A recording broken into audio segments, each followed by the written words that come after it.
Because everyone says, well, you should be harmless, virtuous. You shouldn't do anyone any harm. Wrong. You should be a monster, an absolute monster, and then you should learn how to control it. Do you think men are important? Like for what? Men are not meant to be dominant. Men are meant to be submissive. They're supposed to listen to women. Men can cry. So it's okay to be weak. Nobody cares about that. We don't want to see that. It's a very bad idea. Because naive, weak, and harmless means that you can't withstand the tragedies of life. You can't bear any responsibility. You'll end up bitter. Those who have swords and know how to use them but keep them sheathed will inherit the world. And that's not the same as being naive and weak and harmless, which is what young men are being encouraged to be. This dude needs to do a little bit of it. He needs to learn how to growl a little bit. Show your teeth a little, how to just stand up, posture correct. We're now teaching the new generation of men that they don't have duty and they can just act on their feelings and act how they feel, and they don't have to act as a man should. Do you know what happens when you get men who just act how they feel? It's okay to feel this way, that way, etc., and have no self-control. That is why we have the problems we have in the world. Absolutely not wrong. So when they talk about toxic masculinity, they have it completely inverse, on its head, completely not wrong. We need to be teaching stoicism. We need to be teaching young men to understand that the world is very, very difficult. It's hard to be a man. You're going to feel bad sometimes.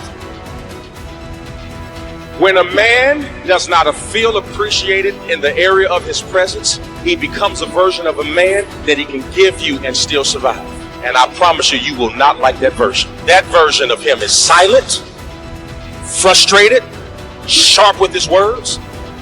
Don't turn your back on your own masculinity, which is a gift to you that you need to turn around and give to the rest of the world. Masculinity is a gift to you from God that you must turn around and give back to humanity. That's right. And in the absence of that, I'm going to feel hopeless. I'm going to feel despair. I'm going to feel anxious. When men don't step up, women feel they have to take that role. If we're not protecting and providing them, Men who do not control their emotions are dangerous. If you find a man who is stoic, he's not going to hurt people. He's going to sit and think about his actions very carefully. He's going to be a good man who protects and provides for his family. If you find I say that life as a man is exceptionally difficult, I say the most beautiful and the most terrifying thing about being a man is you're born without value. Society doesn't care about you. You're only going to be cared about based on how useful you are.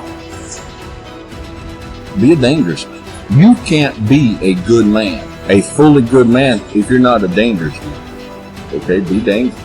Now, being dangerous is not being a threat. They're two different things. To be good is to do good to people, and sometimes doing good to people is protecting those people. Often the most dangerous man in the room is the quietest man in the room. All right?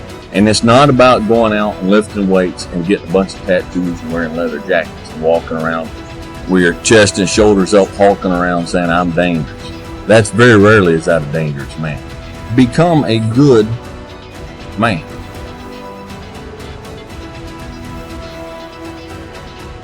We are Triumph Blood. Our only mission is to unleash triumphs.